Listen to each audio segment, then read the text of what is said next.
Hola, muy buenas tardes. En primer lugar, pues muchísimas gracias por acompañarnos aquí en Círculos y Sigias. Gracias a Mariana por haber aceptado la propuesta de este tema, que es una serie de textos o novela, colección de cuentos que me apasiona desde hace mucho tiempo y me resulta muy interesante.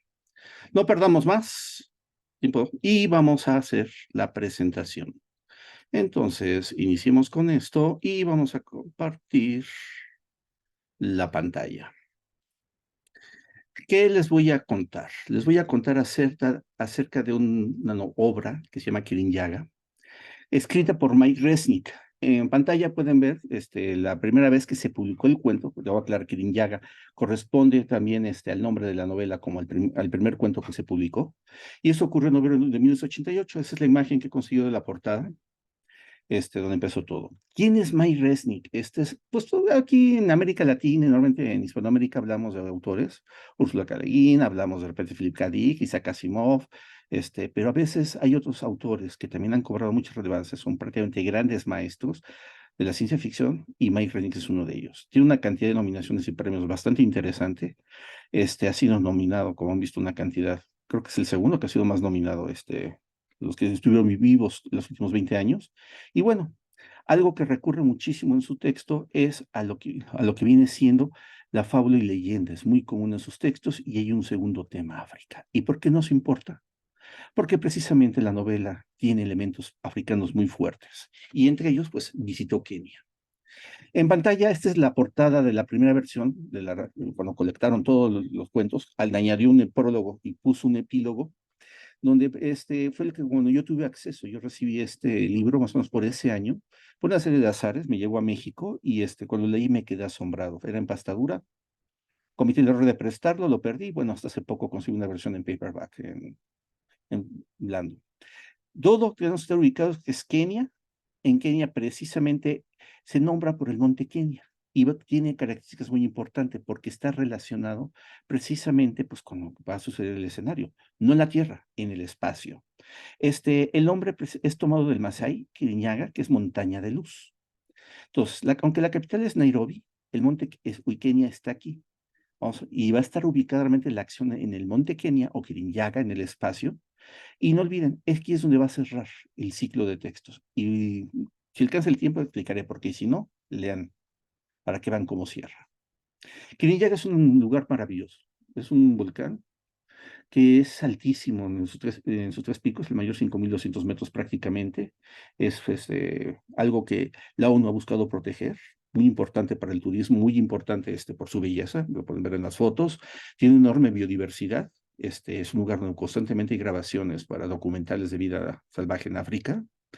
Y hay algo importante, recolecta el agua por los glaciares. El problema que está es que con el cambio climático se estima que entre 2030 y 2050 van a desaparecer todos los glaciares.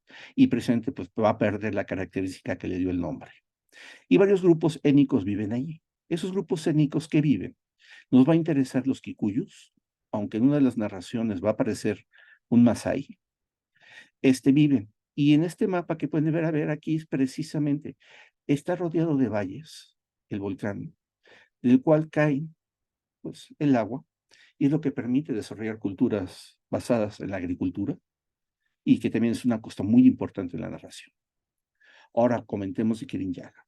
Kirin-Yaga es el título del libro, pero tiene un subtítulo que vamos a ver al final por qué es tan importante, una fábula de utopía. Tiene casi 300 páginas. La cantidad de premios y nominaciones es una cantidad asombrosa. Posiblemente es la obra más nominada y premiada en la ciencia ficción, al menos en inglés. Ha ganado Hugo en relatos, Locus, Homer y un Seiwan Award como colección. ¿Qué ocurre? Aunque empezamos en Kenia, en Nairobi, viajamos un planetoide que no está indicado. Aquí no hay nada de indicación técnica, es más bien como ciencia ficción social, que está ubicado en órbita y tiene un clima y han clonado animales para asemejar lo que es el Serengeti, las planicies donde viven la gran fauna. No va a haber leones, no va a haber elefantes porque ya se extinguieron. Lo máximo que hay son hienas, cebras, impalas. Los personajes, está Coriba, él va a ser nuestro personaje principal. Coriba, que tenía un nombre, pues llamarlo europeo, adquiere el nombre de su hijo, que nunca lo usó, un nombre kikuyu, y además él decide y le dan la bala por la edad y el conocimiento, que se vuelve el mundumugu. El mundumugu es el brujo, el médico brujo, que atiende, habla con Nagai, extiende bendiciones, extiende maldiciones, trata asuntos interviene en asuntos sociales, también ejecuta encantamientos, mantiene las tradiciones, cuenta fábulas a los niños, es el compás moral de la sociedad. Alrededor de él está Koinesh, que va a ser un personaje que va a aparecer constantemente en las narraciones, que es el jefe principal del poblado cerca de donde vive. Hay otros poblados más remotos.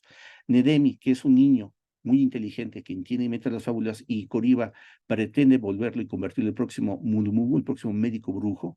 Nagai, que aparece en todas las narraciones y es el dios principal, el dios que se sentaba en la cumbre del monte Kenia y de ahí regía los destinos, de ahí creaba el mundo. El consejo de ancianos que va a ir cobrando peso conforme avancemos, y además cada historia tiene al menos alguien, alguien que aparece, interno o externo, que genera un conflicto y detona la narración de la historia. Este es un cuadro, no lo voy a explicar a su totalidad, nada más está el título que está en la versión en español. Estoy usando unas siglas para indicar, eso lo usaron en un diagrama, y además un listado no exhaustivo, son algunos de los premios a los que ha sido nominado o ganado los textos como tal. ¿Qué sucede? Todo inicia en el 19 de abril de 2123 y termina 14 años después. En temporales son 15 años, que es bastante tiempo para una narración. Hay un resumen que es muy importante, después lo pueden leer, le voy a dejar la presentación para que tengan acceso. Y algo cuestión es, a lo largo de cada narración hay fábulas, unas fábulas que ejemplifican y pretenden dar una lección, digamos, al poblado o a alguien en la narración, pero también es una enorme metáfora de la situación. La gran mayoría de los relatos contiene, ya sea la fábula o contiene una metáfora, al menos, que es un eco de todo lo demás que sucede. Y además, como elemento narrativo, conforme va sucediendo, que es el mecanismo de enseñanza y demás, uno de los personajes aparentemente secundarios lo llega a usar precisamente la fábula como un elemento para contar. Es la única persona que cuenta una fábula para demostrar y romper con Coriba. De los textos, si quiere leer uno que es el eje, una que es importantísimo es una historia hermosa, trágica, pero es extraordinaria. Pues el cielo de Toca. Nos conduce a lo emocional, nos conduce a la racional. Les recomiendo mucho que lo lean. Si quieren divertirse, Canción de un río seco. Se van a acordar mucho de las abuelas mexicanas. Y conforme vamos avanzando, pues cada uno de los textos establece o maneja elementos que siempre son de discusión a las utopías. Y son los paradores del conflicto y pone la utopía en cierta forma en peligro. ¿Y por qué en cierta forma? Porque Coriba es el que percibe que está en peligro lo que él está como mundumugu, como persona que es el compás moral, pone en riesgo el concepto de fábula, perdón, el concepto, perdón, de utopía cuyo que se procuró fundar en el espacio. En pantalla, pues tenemos la versión en español. Este es el libro, está publicado por Gigamesh. Si recuerdan, pues el primer cuento fue en 1988. El libro fue publicado en 1998. Prácticamente 20 años después aparece una versión en español. Lo pueden conseguir con facilidad el texto en PDF, tienes algo costoso, pero también hay versiones EPUB y son fáciles de conseguir.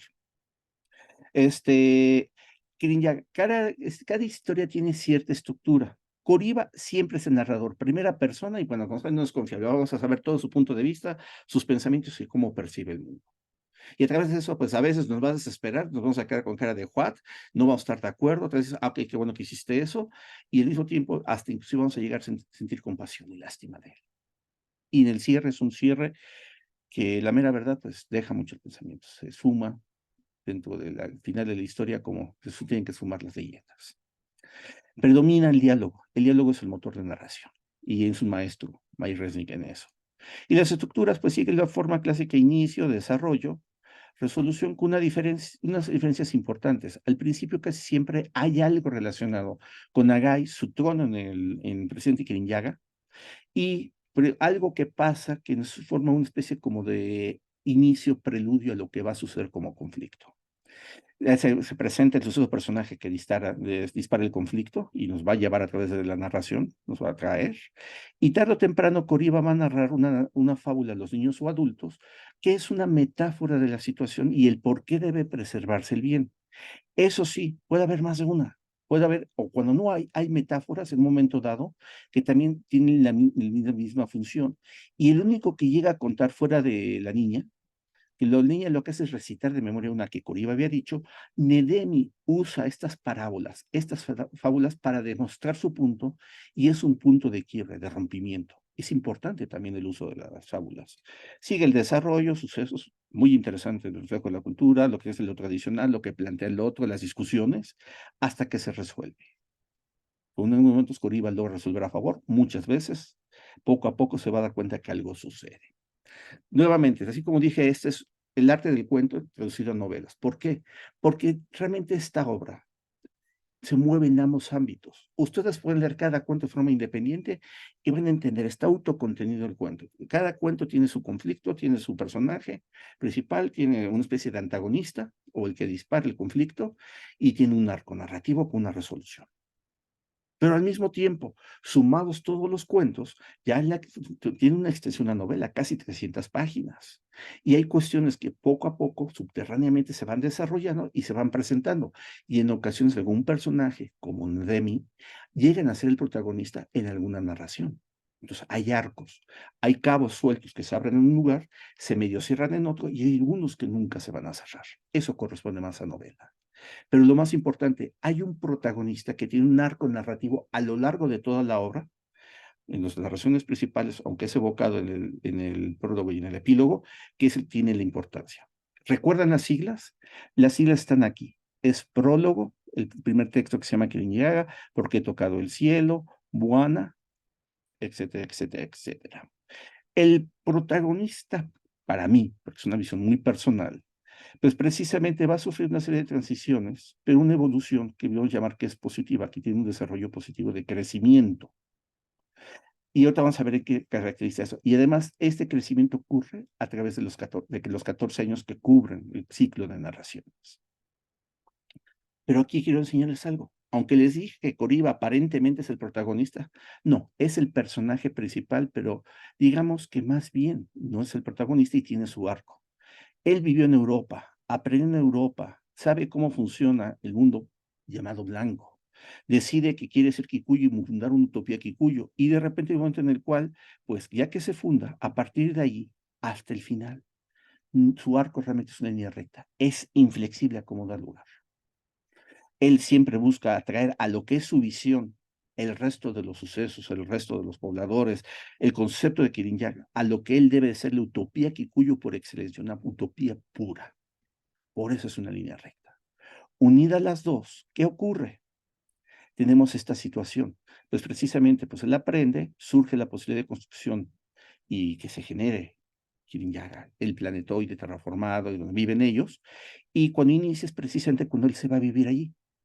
El primer narración que se llama el mismo nombre del conjunto de relatos o novela Kirinyaga, es una situación que él prevé que tarde o temprano mantenimiento, el que regula la órbita y la posición del planetoide para cuestiones de temperatura y lluvias, pues va a intervenir, pero él sabe manejarlo. ¿Y qué sucede? Atrae.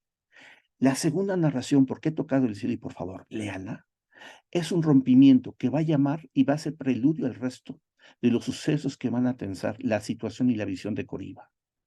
Y sí, a través de una persona, una niña, que es prácticamente un genio, logra para nosotros como lector ver algo que nos pone por parte de la niña y en contra de Coriba, pero finalmente con un saldo trágico se resuelve y Coriba devuelve, porque además fue una niña, no iba a afectar a la sociedad. Con Buana viene alguien externo, que viene a cazar a hienas que se han reproducido en exceso y los kikuyos no cazan, tiene que ser alguien que es contratado. Caos, causa un desastre, finalmente la población acepta que, no hicieron mal y nuevamente Oriba logra restaurar el orden acercándose otra vez a lo que es su concepto, pero ya no se pega, porque ya varios jóvenes tuvieron que ser expulsados. Y así, narración tras narración, hay algo que Coriba busca resolver con el fin de se acerque a lo que es su concepto hasta que la situación se dispara. Y él, aunque se quede en su vida, en su mundo y su concepto de Kikuyu puro, ya no puede atraer más. Estos son los arcos narrativos a lo largo de todas las narraciones, por lo cual puede ser también considerado una novela. Entonces, visto esto, ¿qué tenemos? La razón es clara. Dentro de este mundo utópico, bajo los cánones tradicionales de protagonista y antagonista, Koriba, en su deseo ferviente de la utopía perfecta, Kikuyu, se vuelve el antagonista. Y Kirin Yaga es el protagonista, el planetoide, la sociedad, los pobladores, las personas que viven ahí, las situaciones que viven a diario, y de repente también, pues el que se ve que la vida tradicional, también contrastada con la vida, por llamar, europea, se puede mantener, pero también se pueden aceptar algunos ajustes y cambios para poder vivir, ser curados y cosas, tener algunas tecnologías que les van a ayudar y aún así seguir siendo kikuyos.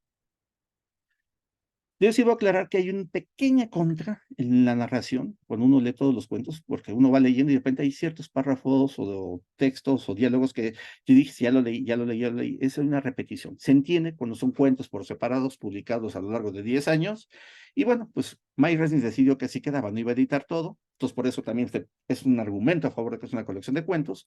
Y en contraste, ¿qué tiene como pros? Los diálogos son extraordinarios. Como lectores, como escritores, vean cómo los desarrolla Mike Resnick, cómo en ciertas situaciones Koriba, que se cree tanto, cuando habla con niños, a veces no sabe responderles. Karime, la niña, lo deja en ridículo. La, la, la mamá de Quinash, que ya prácticamente está a punto de ser abuela, los ancianos deben ser cuidados por las familias en ese mundo utópico, no quiere, ella quiere seguir trabajando, quiere seguir haciendo cosas que ha hecho toda su vida. Y francamente deja en ridículo a Koriba muchas veces, uno se ataca de la risa. Entonces, también es algo que es importante. Y además, cada capítulo, cuando ustedes se fijan, toca un tema asociado con una problemática de la utopía. Y además, aunque tenemos pues cada narración con su respectiva arco, hay arcos dentro que son maravillosos. Conclusiones. Así lo vamos a dejar. Es una colección de cuentos, una novela Schrödinger. Y eso depende de cada uno de nosotros como lector, como escritor, cómo lo queramos ver. Y funciona inclusive traslapado. Lo podemos ver como cuento o lo podemos ver como gran arco. Así que les digo, léanlo y ustedes decidan.